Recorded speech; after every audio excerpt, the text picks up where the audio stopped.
State, as we just in the aftermath of that polls there, and try to see how we can review what played out on August 15. One of the major players in that election is the ADC and the APC. We reached out to the APC. They are not ready to speak with us just yet, but the ADC is here. They didn't just come third. Some would say they came a distant third. Buki.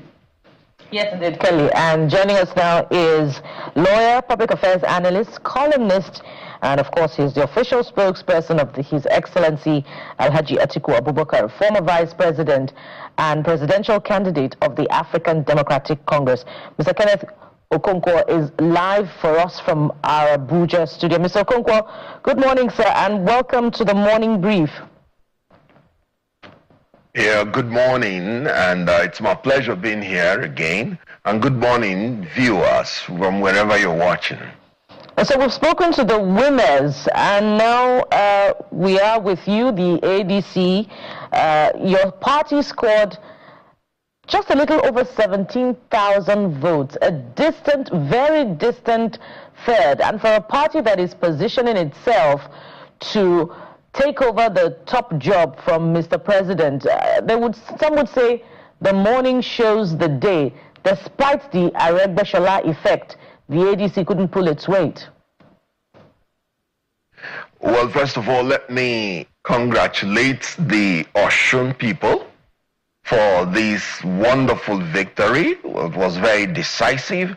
Let me also extend my congratulations to Governor Ademola Adeleke of the Accord Party. You know, the Osun people refused to succumb to the blackmail of intimidation, of manipulation, of political banditry, political hegemony that the Aso Rock landlord wanted to foist on them. And they came out with a decisive victory. If you recall, Osun people were arrested, they were jailed, they were injured, they were killed. But they resisted. They did not succumb to all those banditry. If you will recall again, Osun people, unfortunately, they unleashed the ministers against them, unleashed the governors against them, unleashed the legislators from the highest level of the Senate president and the Speaker of the House of Representatives against them, unleashed all the apparatus of state against them. But yet they did not buckle. They came out and defended their votes and came out with a salutary result, showing that the power of the people will always be greater than the people in power. Of course, according to Atiku Abubakar, this is a forerunner of what 2027 is going to be like. And he also said another important lesson is that this is a manifestation of how the resolve of the people to stand and defend their votes will always lead to an end to rigging, to vote buying and other electoral malpractice. Well, you know that naturally there is always this issue about elections, and then wherever two parties are dominant, you'll discover that it's always very difficult for a third party or other parties to take over wherever two parties are dominant. Let us be realistic. In Osun State, you have the ruling party, which is our Accord Party. And you have the federal might, which even the Osun State governor had to pant to survive their onslaught. Our own polling unit, you recall that before the election, Rauf Aregbesola, they threatened to arrest him in the polling unit of our candidate. If you remember, they tear gassed them, they chased them away. Polling unit, his own polling unit. He had to come back to even contest election. Remember, even before the election, the account of Osun State government was frozen. So then you can imagine all the other parties. So please, that is the forerunner of 2027, and all the opposition parties you know, will work together for 2027 and deliver Atiku Abubakar as the next president of the Federal Republic of Nigeria. Wow. Our performance was very commendable because we didn't have the state apparatus in the state. We didn't have the federal government apparatus. And as you can see, the state government, through Honorable Salam, you can see all the things they passed through, even with the apparatus of state. Then you can imagine ADC that didn't have any apparatus of state, whether state or federal. But at least we are happy that the opposition has proved their point. But let me make this important point very clearly. I am not congratulating Inec whatsoever for what happened in Osun State. Why am I saying that?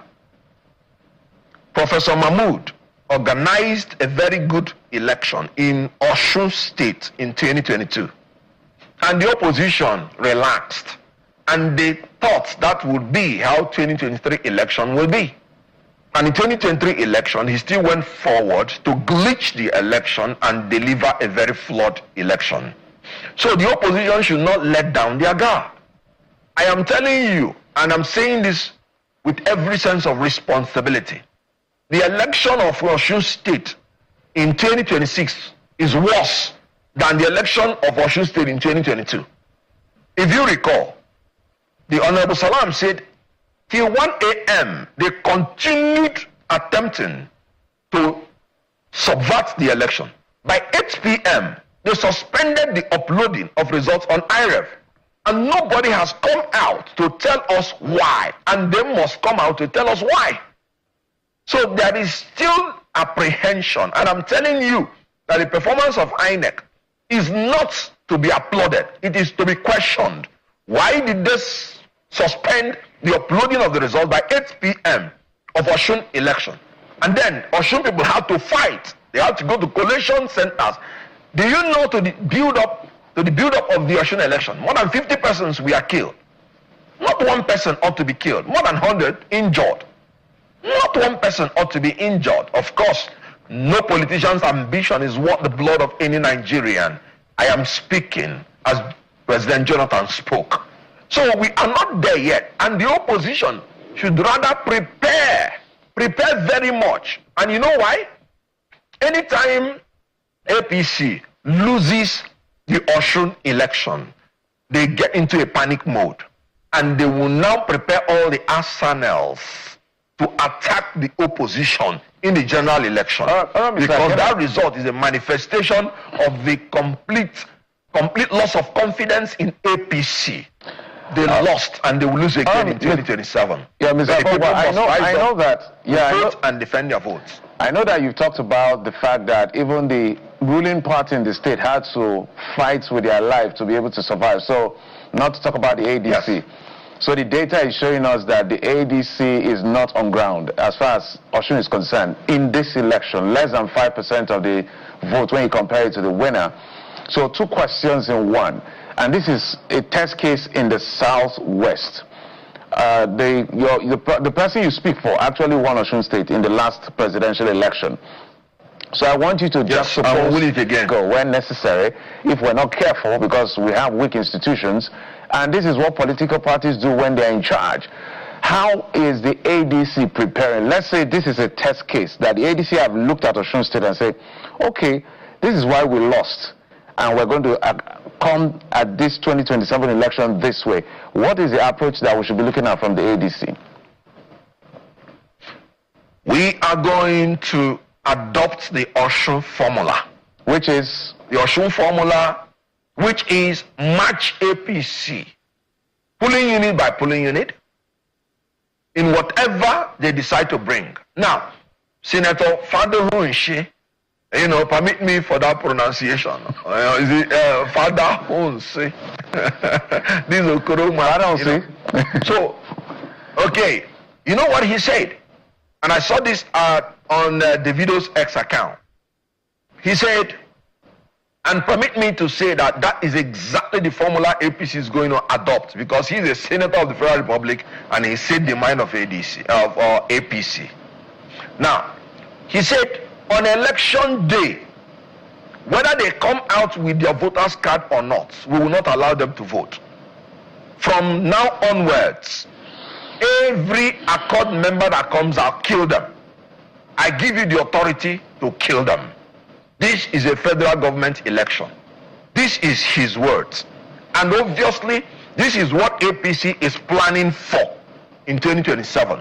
So we have learned from this statement that we are not expecting Inec conducted election in 2027. We are expecting a federal government conducted election. And of course, President Tinubu has said all is fair in politics. So you can corroborate him from 2023 when he told you, you don't serve power a la carte, you grab.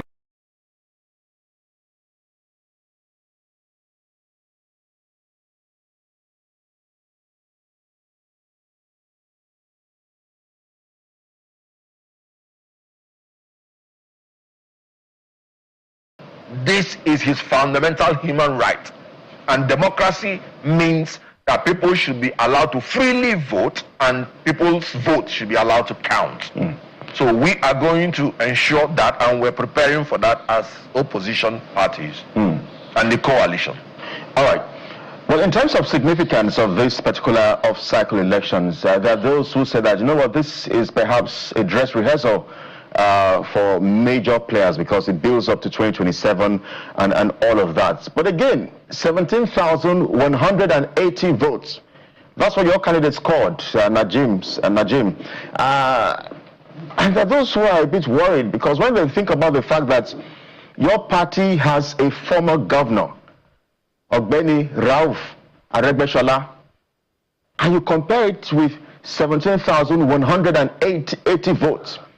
Again, your party, when I followed that rally, your party stakeholders and chieftains, they all boasted that it was only your party that had the presidential candidate visit Osun State, Osogbo, for the campaigns, and that the final rally just ahead of the election. So, you know, and all of those, your top leaders were there. His Excellency Alhaji Atiku Abubakar was there, David Mark was there, and all of that, you know. So, those who are just wondering, what kind of weight or impact did that really have in terms of supporting your candidate, Salam, to do well at the polls?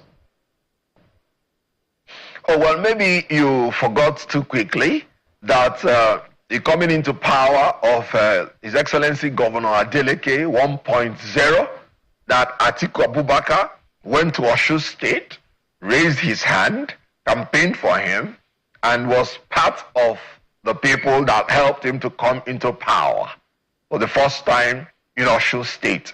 So the political influence and affluence of Atiku Abubakar looms large.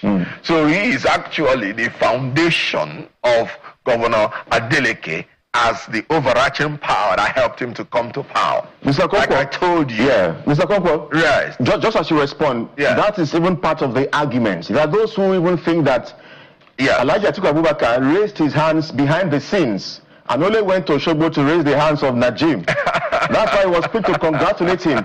The likes of another chieftain in your party, Chief Dele Momodu, also had support for their court party, his brother and friend, the governor. So perhaps that's the part of the argument. Well, like I told you, the foundation of Adeleke's political relevance and coming into power can be rooted in Atiku Abubakar. And that tells you his overarching power on the political hemisphere of Nigeria. And when Adeleke came into power, through that influence, PDP was not even the power at the center. So that tells you how politically affluent and influential that Atiku Abubakar is. And let me tell you, earlier in this program, I told you that politics is always governed by two major political forces. And I said, in this instance, recall, we went into a coalition and PDP became moribund. And so such affiliations will always bring in initial adjustments and distortions, which takes time to build. The most important thing is that the opposition won in Osun State, built on the foundation of the political influence that Atiku Abubakar rendered when it was established. And our performance will be greeted with joy within the framework that opposition still won. Tinubu's congratulatory message came even faster than Atiku Abubakar's own. So Atiku Abubakar is a quintessential Democrat who will respect democratic norms. Governor Adeleke won, and he congratulated Adeleke because he won decisively. ADC is built on rule of law, is built on respect for democratic principles. I can tell you, without mincing words, that if the outcome of 2027 reflects the will of the Nigerian people, ADC will do the needful. So Atiku Abubakar did the needful, and I am so proud of what he did. Mr. Okonkwo, I doubt that you have, answered the question satisfactorily, because former Governor Aregbesola lost his polling units, regardless of whatever intimidation that may have come through. He scored a dismal 13 votes. And despite Mr. Momodu's loyalty to Alhaji Atiku Abubakar, he didn't reward Alhaji Atiku Abubakar at this very critical time with support for the ADC candidate. He expressed support for his longtime friend and ally, the incumbent in Osun State. And so, if that is the case, what strategy can you convince Nigerians, about, that the ADC plans to deploy to win the elections in 2027?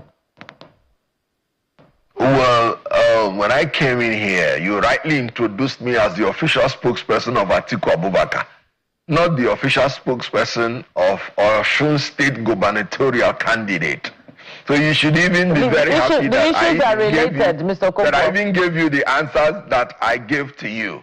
Gubernatorial election is not the same thing with presidential election. Presidential election is 36 states and the Federal Capital Territory. Rauf Aregbesola, as a matter of fact, and I'm telling you this as a statement of fact, I had to call him personally on the night of the election. I said, Your Excellency, where are you? I heard that your head is being haunted. Are you safe? I had to do that. And we raised the alarm that he was to be arrested. And you know what it would have been?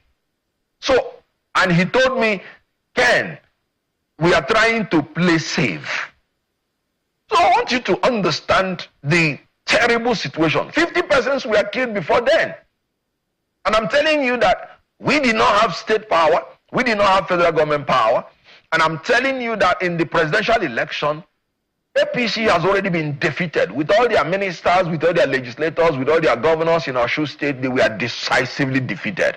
Who will vote for 1,300 and something for price per liter of fuel? Who will vote for 1,400 naira to dollar?